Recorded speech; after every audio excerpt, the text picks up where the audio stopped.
Una excursión a los indios Ranqueles, por Lucio B. Mansilla.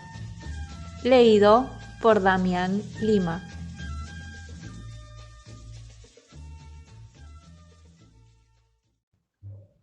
Capítulo 3.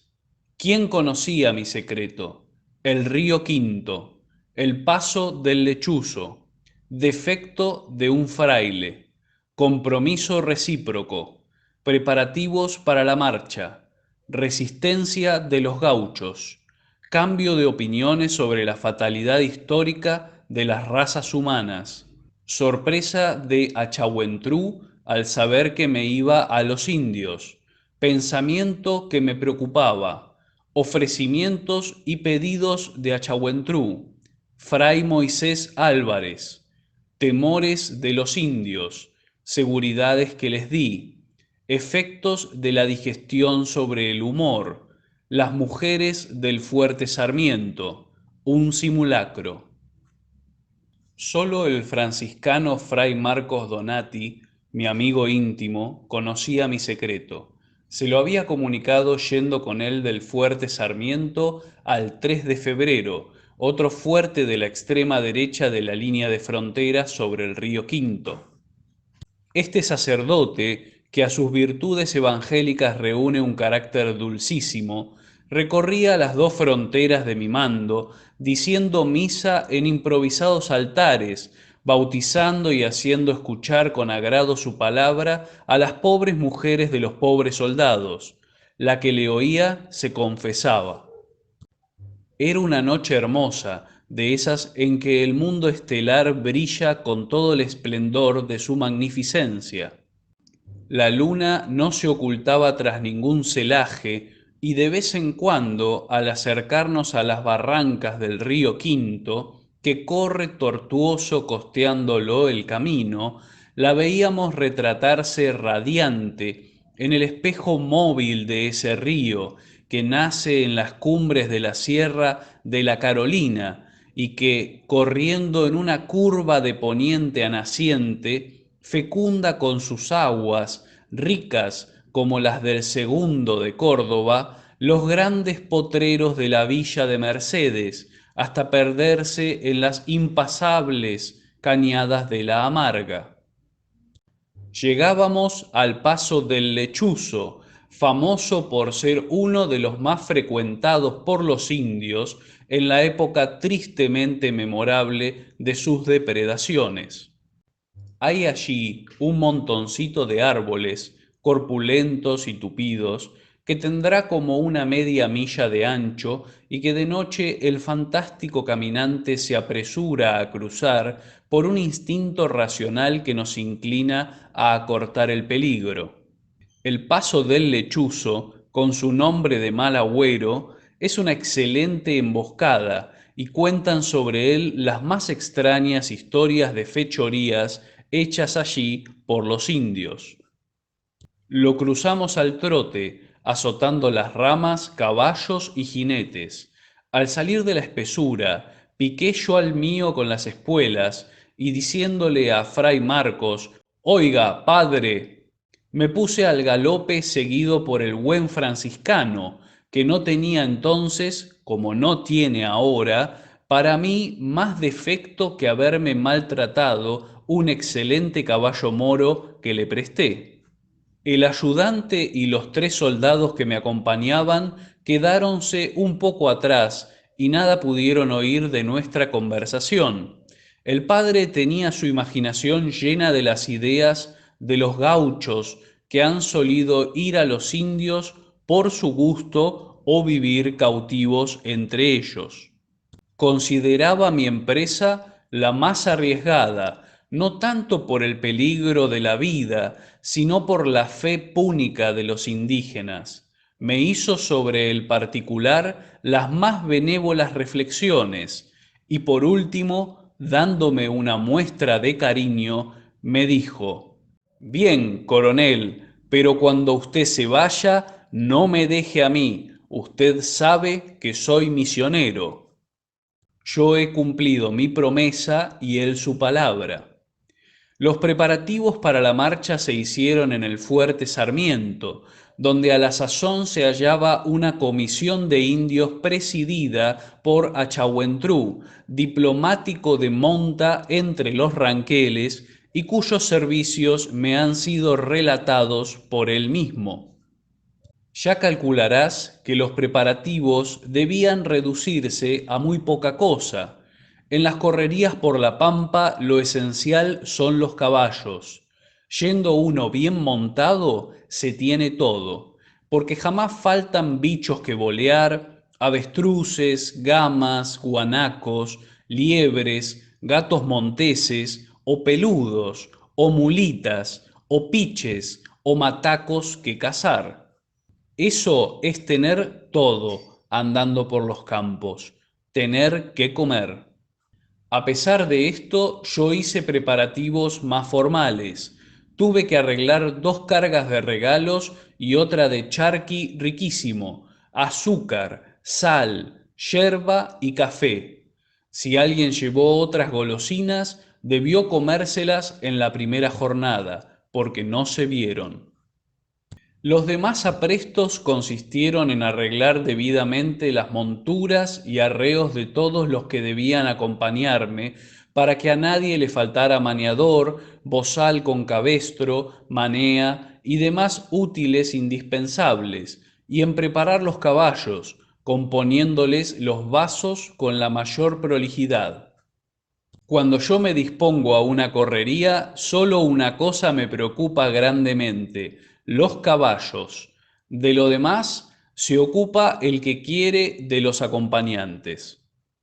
Por supuesto que un par de buenos chifles no han de faltarle a ninguno que quiera tener paz conmigo, y con razón, el agua suele ser escasa en la pampa y nada desalienta y desmoraliza más que la sed.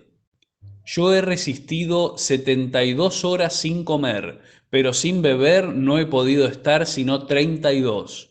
Nuestros paisanos, los acostumbrados a cierto género de vida, tienen al respecto una resistencia pasmosa.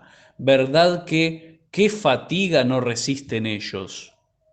Sufren todas las intemperies, lo mismo el sol que la lluvia, el calor que el frío, sin que jamás se les oiga una murmuración, una queja. Cuando más tristes parecen, entonan un airecito cualquiera. Somos una raza privilegiada, sana y sólida, susceptible de todas las enseñanzas útiles y de todos los progresos adaptables a nuestro genio y a nuestra índole. Sobre este tópico, Santiago amigo, mis opiniones han cambiado mucho desde la época en que con tanto furor discutíamos, a 3000 leguas, la unidad de la especie humana y la fatalidad histórica de las razas.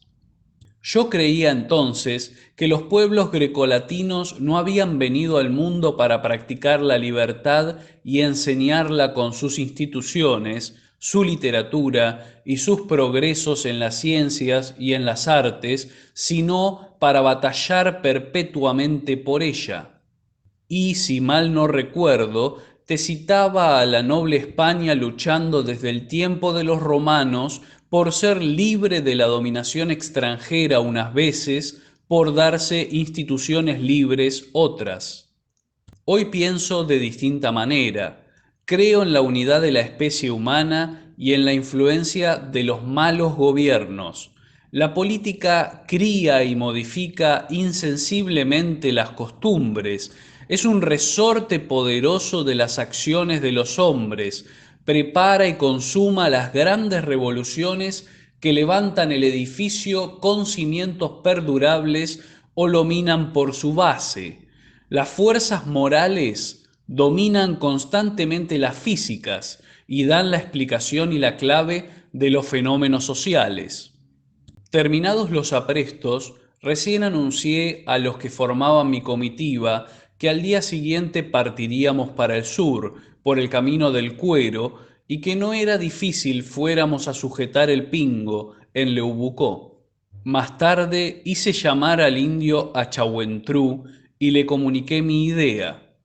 Manifestóse muy sorprendido de mi resolución. Preguntóme si la había transmitido de antemano a Mariano Rosas y pretendió disuadirme, diciéndome que podía sucederme algo, que los indios eran muy buenos, que me querían mucho, pero que cuando se embriagaban no respetaban a nadie. Le hice mis observaciones, le pinté la necesidad de hablar yo mismo sobre la paz con los caciques y el bien inmenso que podía resultar de darles una muestra de confianza tan clásica como la que les iba a dar. Sobre todos los pensamientos, el que más me dominaba era este: probarles a los indios con un acto de arrojo que los cristianos somos más audaces que ellos y más confiados cuando hemos empeñado nuestro honor. Los indios nos acusan de ser gentes de muy mala fe, y es inacabable el capítulo de cuentos con que pretenden demostrar que vivimos desconfiando de ellos y engañándolos. Achahuentrú es entendido y comprendió no sólo que mi resolución era irrevocable, que decididamente me iba al día siguiente, sino algunos de los motivos que le expuse. Entonces me ofreció muchas cartas de recomendación y como favor especial me pidió que del Cuero adelantara un chasqui avisando mi ida, primero para que no se alarmasen los indios y segundo para que me recibieran como era debido. Le pedí para el efecto un indio y me dio uno llamado Angelito, sin tener nada de tal. Positivamente los nombres no son el hombre. Después de hablar a Chahuentrú conmigo, fuese a conversar con el padre Marcos y su compañero Fray Moisés Álvarez, joven franciscano, natural de Córdoba, lleno de bellas prendas, que respeto por su carácter y quiero por su buen corazón. Al rato vinieron todos muy alarmados, diciéndome que los indios todos, lo mismo que los lenguaraces, conceptuaban mi expedición muy atrevida, erizada de inconvenientes y de peligros, y que lo que más atormentaba su imaginación era lo que sería de ellos si por alguna casualidad me trataban mal en tierra adentro o no me dejaban salir. Híceles decir, porque quedaban en rehenes, que no tuvieran cuidado, que si los indios me trataban mal, ellos no serían maltratados, que si me mataban, ellos no serían sacrificados, que sólo en el caso de que no me dejasen volver, ellos no regresarían tampoco a su tierra, quedando en cambio mío de mis oficiales y soldados. Ellos eran unos 8, me parece, y los que íbamos a internarnos 19. Y les pedí encarecidamente a los padres les hicieran comprender que aquellas ideas eran justas y morales. Tranquilizáronse. Después de muchos meses de estar en negocios conmigo, no habiéndolos engañado jamás ni tratado con disimulo, sino así tal cual Dios me ha hecho. Bien unas veces, mal otras, porque mi humor depende de mi estómago y de mis digestiones. Habían adquirido una confianza plena en mi palabra. ¿Cuántas veces no llegaron a mis oídos en el río Cuarto estas palabras proferidas por los indios en sus conversaciones de pulpería? Ese coronel Mansilla, bueno, no mintiendo, no engañando nunca, pobre indio. Llegó por fin el día y el momento de partir. El fuerte Sarmiento estaba en revolución. Soldados y mujeres rodeaban mi casa para darme un adiós, sans adieu, y desearme feliz viaje. Ellas creían quizá interiormente que no volvería. El cariño, la simpatía, el respeto exageran el peligro que corren o deben correr las personas que no nos son indiferentes. Hay más miedo en la imaginación que en las cosas que deben suceder. Cuando todos esperaban ver arrimar mis tropillas y las mulas para tomar caballos, aparejar las cargas y que me pusiera en marcha, oyóse un toque de corneta inusitado a esa hora, llamada redoblada. En el acto cundió la voz: ¡Los indios! Y una agitación momentánea era visible en todos los semblantes. Los soldados corrían con sus armas a las cuadras. Poco tardó en oírse el toque de tropa, y poco también en estar todas las fuerzas de la guarnición formadas, el batallón 12 de línea montado en sus hermosas mulas y el 7 de caballería de línea en buenos caballos, con el de tiro correspondiente. Al mismo tiempo que la tropa había estado aprestándose para formar, los vivanderos recibieron orden de armarse, las mujeres de reconcentrarse al club El Progreso en la Pampa, que estaban edificando los jefes y oficiales de la guarnición, que tiene su hermoso billar y otras comodidades. A los indios se les ordenó no se movieran del rancho en que estaban alojados y a los vivanderos que sirvieran de custodia de unos y otras. Mientras esto pasaba en el recinto del fuerte, en sus alrededores reinaba también grande animación. Las caballadas, el ganado, todo cuanto tenía cuatro patas era sacado de sus comederos habituales y reconcentrado. Decididamente los indios han invadido por alguna parte, eran las conjeturas. Achahuentrú estaba estupefacto, vacilando entre si era una invasión que venía o una que se iba. Cuando todo estaba listo, mi segundo jefe recibió orden de salir con las fuerzas, de marchar una legua rumbo al sur, y se pasó allí una revista general.